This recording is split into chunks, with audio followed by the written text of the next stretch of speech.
अगर आपके घर में 5 लोग हैं तो सबके लिए ऑफर्स हैं। घर की महिला के लिए हर महीने 2100 से लेकर 2500 रुपए तक का ऑफर, 300 यूनिट तक फ्री बिजली का ऑफर, सस्ते सिलेंडर का ऑफर, मुफ्त राशन किट का ऑफर, बुजुर्गों के लिए 3000 रुपए पेंशन और 25 लाख तक मुफ्त इलाज का ऑफर। बेटा अगर बेरोजगार है तो 8500 रुपए की मंथली अप्रेंटिसशिप का ऑफर है। स्टूडेंट्स के लिए बस में फ्री पास और मेट्रो में किराए हाफ का ऑफर है। लोअर और लोअर मिडिल क्लास के लिए तो ऑफर ही ऑफर है। अरविंद केजरीवाल एक बात तो सच ही कहते हैं कि फ्री का ओरिजिनल फॉर्मूला उनका है, लेकिन दिल्ली का चुनाव इस बार 2-2.5 हजार में नहीं जीता जा सकता। 25 का चुनाव जीतने के लिए 2500 से आगे का सोचना भी होगा।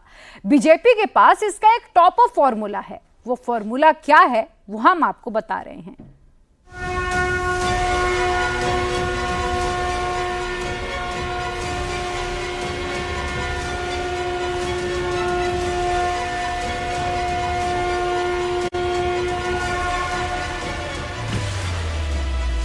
हिंदू वो,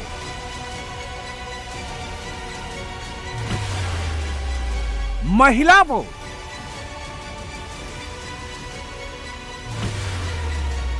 और यूथ वो, नेता को सबसे कमिटेड वोट की तलाश है। मुस्लिम वोट के पीछे अभी कोई नहीं भाग रहा। हर नेता को हिंदू वोट चाहिए। इसी तरह हर नेता को महिला वोट चाहिए और हर नेता को यूथ वोट चाहिए। सारी लड़ाई इसी वोट की है, सारी रेवड़ियां इसी वोट के लिए हैं, सारी योजनाएं इसी वोट के लिए हैं। हिंदू वोट अट्रैक्ट हो रहा है। महाकुंभ योगी आदित्यनाथ का ग्रैंड सनातन शो है। इसके जरिए 80% हिंदू वोट अट्रैक्ट हो रहा है। महाकुंभ में जुट रहे श्रद्धालुओं के आंकड़े अपने आप में सफलता की नई कहानी लिख रहे हैं। जैसे जैसे महाकुंभ का नंबर बढ़ रहा है, वैसे वैसे योगी आदित्यनाथ का कद बढ़ रहा है।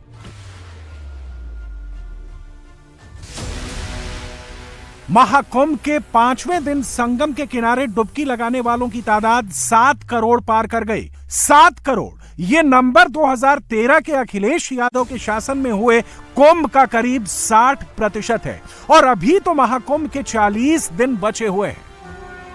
महाकुंभ 2025 का सबसे बड़ा स्नान अभी बाकी है।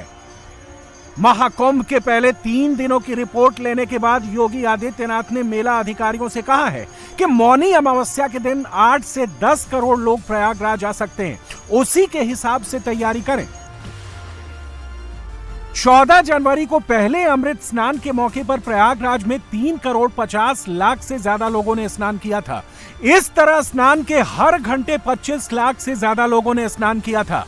अगर मौनी अमावस्या पर 8 करोड़ लोग भी आते हैं तो संगम तट पर हर घंटे 55 लाख से ज्यादा स्नान होगा। 14 जनवरी को क्राउड मैनेजमेंट करने वाले मेला अधिकारियों ने 4 इमरजेंसी प्लान एक्टिवेट किए थे, तब जाकर भीड़ को नियंत्रित किया जा सका था। मौनी अमावस्या के महास्नान के लिए इससे भी तगड़ी व्यवस्था करके रखनी होगी। इन तस्वीरों को देखकर दुनिया हैरान है। क्राउड मैनेजमेंट सीखने के लिए विदेशी टीमें प्रयागराज में कैंप कर रही हैं, मगर अखिलेश यादव ने महाकुंभ को लेकर नई चिड़िया उड़ा दी है। लखनऊ में बैठे बैठे अखिलेश ने कह दिया कि महाकुंभ में लोग नहीं आ रहे हैं, भीड़ के दावे झूठे हैं। सरकार का हर आंकड़ा वो है फर्जी। कुछ ट्रेनें खाली आ रही हैं, सुनने में आया गोरखपुर वाली खाली ट्रेन गई है पूरी, और नहीं मानते अभी वीडियो दिखा सकता हूं मैं आपको। लेकिन ये बात मोटी मोटी मान लीजिए कि बीजेपी का हर आंकड़ा फर्जी है।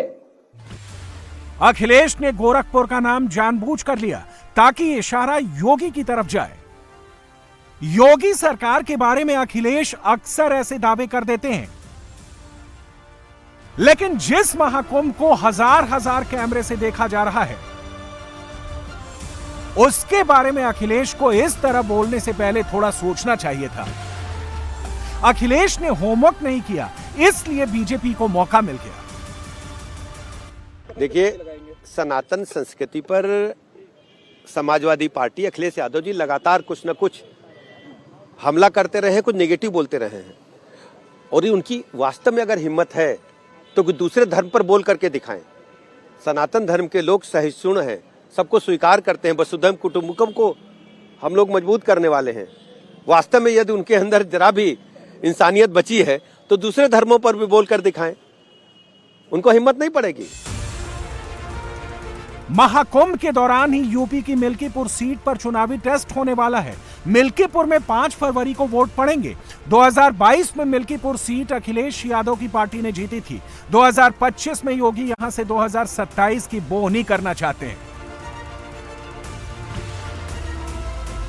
मिल्कीपुर में करीब 3,50,000 वोटर हैं। इनमें सबसे ज्यादा दलित वोटर हैं, उनमें भी पासी वोटर नंबर 1 पर है। यहां करीब 55,000 पासी वोटर हैं। यादव भी 55,000 के करीब हैं और मुस्लिम वोटर 30,000 है। मिल्कीपुर में ब्राह्मण समाज के 60,000 वोटर हैं, ठाकुर 25,000, बनिया 20,000, कोरी 20,000 और चौरसिया 18,000 वोटर हैं। योगी की सेना ने मुस्लिम बहुल कुंदर की सीट जीतने के बाद दलित और यादव बहुल मिल्कीपुर पर धावा बोला है। 24 के लोकसभा चुनाव में फैजाबाद सीट पर मिली हार का बदला योगी मिल्कीपुर में निकालना चाहते हैं। इसीलिए धर्म के फेविकोल से हिंदू वोट जोड़ा जा रहा है। महाकुंभ में आ रहे सैलानी बड़ी संख्या में अयोध्या के राम मंदिर दर्शन के लिए पहुंच रहे हैं। बीजेपी इसे मिल्कीपुर में शोकेस कर रही है।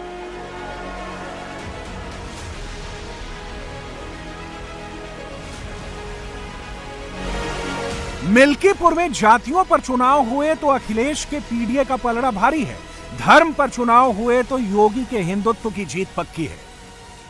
अखिलेश यादव जी समाजवादी पार्टी बुरी तरह से दिग्भ्रमित है। समाजवादी पार्टी मिल्कीपुर में अपनी जमानत खोने जा रही है। भारतीय जनता पार्टी प्रचंड बहुमत के साथ एक तरफा मिल्कीपुर विधानसभा का उपचुनाव जीतने जा रही है। जन जन का भरोसा भारतीय जनता पार्टी के प्रत्याशी के साथ है। लोगों का भरोसा मोदी जी के प्रति, योगी जी के प्रति लगातार बढ़ा है। मिल्कीपुर से बड़ा चुनाव दिल्ली का है। दिल्ली की छोटी सरकार किसकी होगी, यह 5 फरवरी को डिसाइड होगा। राजधानी के वोटर का मिजाज अलग है। ना जाति पर, ना धर्म पर केजरीवाल कहते हैं वोट पड़ेंगे रेवड़ी पर। वो कहें कि पहले जो मोदी जी कह रहे थे वो गलत था।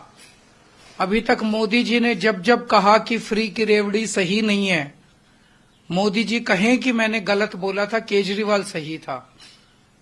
मोदी जी कहें कि फ्री रेवड़ी देश के लिए नुकसान नहीं है बल्कि भगवान का प्रसाद है। जो हम बार बार कहते थे कि फ्री की रेवड़ी वो देश के लिए खराब नहीं है, भगवान का प्रसाद है। मोदी जी भी कहें सामने आके कि मैं गलत था, केजरीवाल सही था। दिल्ली की रेवड़ियां भी कमिटेड हैं। ज्यादातर रेवड़ियों पर महिलाओं के नाम लिखे हैं और कुछ नई रेवड़ियों पर यूथ का लेबल चिपका है।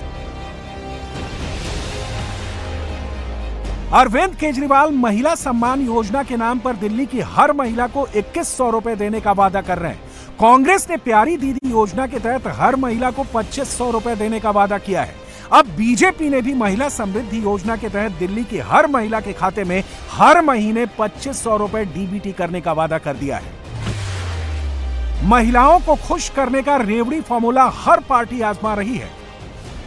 केजरीवाल आगे बढ़कर यह भी कह रहे हैं कि अगली बार वो छात्रों को भी रेवड़ी खिलाएंगे, बस में फ्री पास देंगे और मेट्रो में किराया आधा कराएंगे। आम आदमी पार्टी के नेशनल कन्वीनर ने तो प्रधानमंत्री नरेंद्र मोदी को एक चिट्ठी भी लिख दी, जिसमें मेट्रो किराए में स्टूडेंट्स को 50% रियायत की मांग कर डाली। बीजेपी कह रही है कि दिल्ली की किसी भी पुरानी योजना को बंद नहीं किया जाएगा, यानी जिसे जो रेवड़ी मिल रही है वो मिलती रहेगी।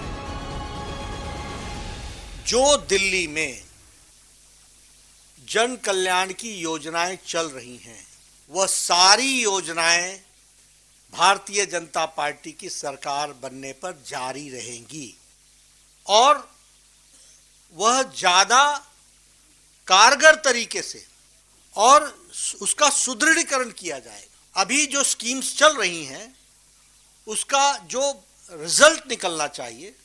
अब ट्रांसपोर्ट की बात कीजिए, आपने फ्री तो कर दिया, लेकिन बसेस कितनी बढ़ाई, ट्रांसपोर्टेशन की फैसिलिटी कितनी बढ़ाई।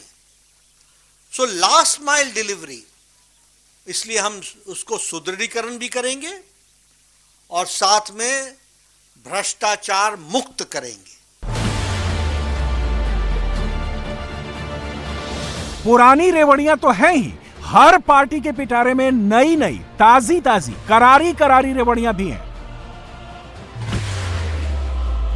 बीजेपी ने 60 से 70 साल के बुजुर्गों को हर महीने 2500 रुपए देने का वादा किया। 70 साल से अधिक उम्र के बुजुर्गों को हर महीने 3000 रुपए देने का वादा किया।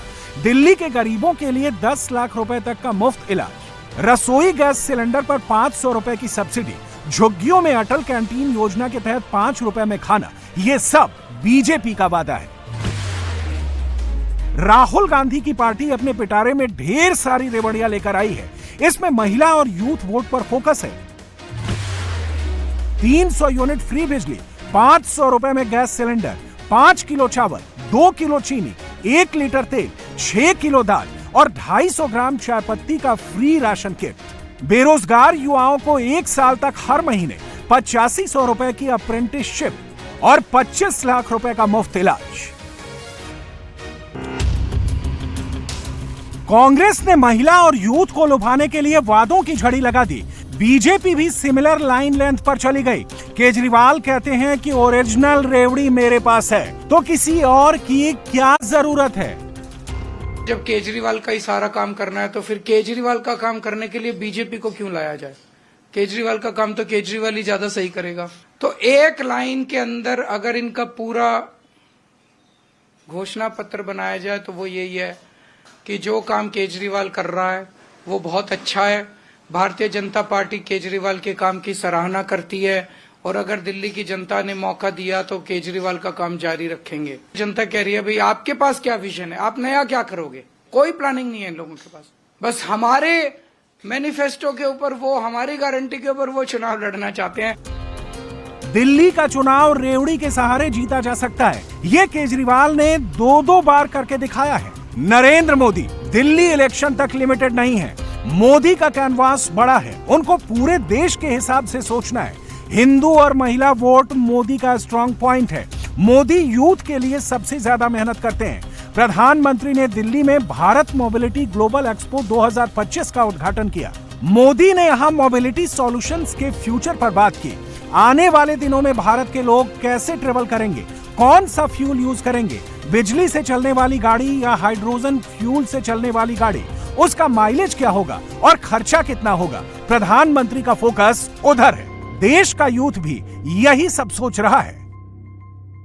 हमारे मोबिलिटी सॉल्यूशंस ऐसे हो जो कॉमन हो, कनेक्टेड हो, कन्वीनियंट हो, कंजेशन फ्री हो, चार्ज हो, क्लीन हो और कटिंग एज हो। ग्रीन मोबिलिटी पर हमारा फोकस इसी विजन का हिस्सा है।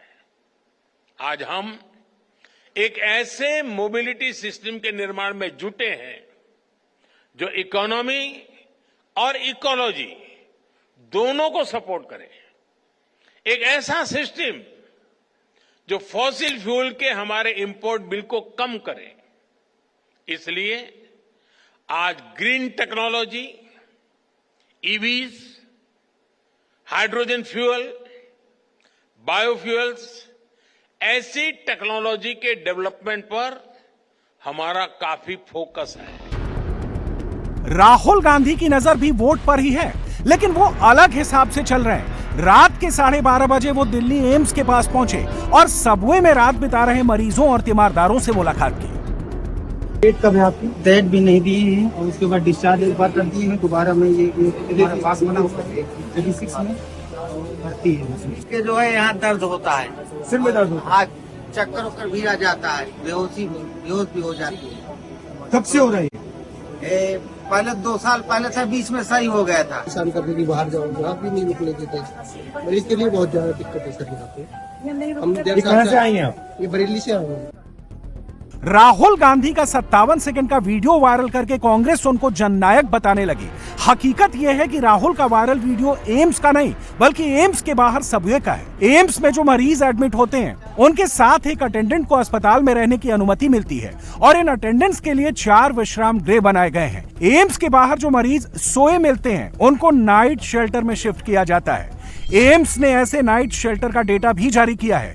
फिर भी कुछ लोग सुबह जल्दी नंबर लगाने के लिए बाहर पड़े रहते हैं। राहुल ने उन्हीं से मुलाकात की। एक दूसरी तस्वीर ये भी है, योगी आदित्यनाथ ने लखनऊ के रैन बसेरों में रहने वाले लोगों से मुलाकात की और उनको कंबल बांटे। डॉक्टर को दिखा रहे हैं, उपचार हो रहा है ना, कोई दिक्कत तो नहीं है? कोई दिक्कत नहीं। कांग्रेस के इकोसिस्टम ने राहुल का वीडियो वायरल करा दिया। योगी आदित्यनाथ का वीडियो वायरल करने की जरूरत नहीं पड़ी। जहां राहुल गए वहां के लोगों को मदद नहीं मिली। राहुल कैमरों की टीम लेकर एम्स सबवे पहुंचे थे। उन्होंने दोपहर 12 बजे तक सबका काम करा देने का वादा किया था, लेकिन कुछ नहीं हुआ। वो रिपोर्ट हमारे देखे, उसका फोटो उठा के ले गए हैं, बोले कि टेंशन मत लो, हम उसकी व्यवस्था करा दें। आपको भरोसा है कि अगर वो आए तो कुछ आपकी मदद हो पाएगी? अब भरोसा, अब जिंदगी में भरोसा के अलावा और कर ही कह सकते हैं। सिर्फ मैडम इलेक्शन तक की है, इसके बाद नहीं है। आपको लग रहा है वो इलेक्शन, क्योंकि दिल्ली में चुनाव है इस वजह से, इसके बाद कोई सुविधा नहीं है। अभी तक जब फोन नहीं है तो नेता पर क्या भरोसा है? वोट लेने के लिए जनता क्या आएगा, वोट देने के लिए, वोट खत्म हो जाएगा, कोई विधायक किसी जनता से भेंट नहीं करेगा।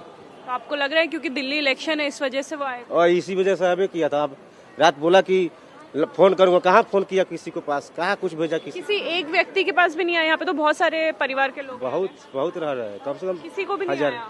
किसी को नहीं आया। राहुल की टीम वीडियो बनाकर चली गई, किसी को एम्स में एडमिशन नहीं मिला।